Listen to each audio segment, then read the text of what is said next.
শেখ হাসিনার কোনো বক্তব্য ভারত সরকার সমর্থন করে না। এভাবেই ক্ষমতাচ্যুত সাবেক প্রধানমন্ত্রীর বক্তব্য নিয়ে ভারতের অবস্থান স্পষ্ট করেছেন দেশটির পররাষ্ট্র মন্ত্রণালয়ের মুখপাত্র রণধীর জয়সওয়াল।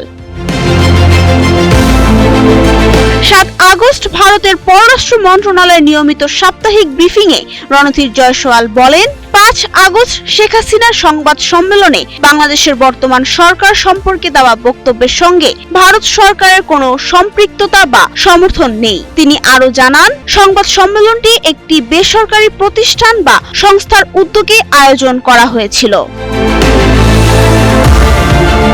এদিকে জুলাই গণ অভ্যুত্থানের বর্ষপূর্তির দিনে দিল্লিতে শেখ হাসিনাকে সংবাদ সম্মেলনে বক্তব্য দেওয়ার সুযোগ দেওয়ায় তীব্র প্রতিক্রিয়া জানায় বাংলাদেশ সরকার। এর পরিপ্রেক্ষিতে পররাষ্ট্র মন্ত্রণালয় এক বিজ্ঞপ্তিতে জানায়, যে দিনে বাংলাদেশের জনগণ জুলাই বিপ্লবের দ্বিতীয় বার্ষিকী পালন করছে, সে সময় ভারতে শেখ হাসিনার এই মত বিনিময় বাংলাদেশের সার্বভৌমত্বের প্রতি অবমাননা এবং জুলাই বিপ্লবের শহীদদের প্রতি গুরুতর অসম্মান।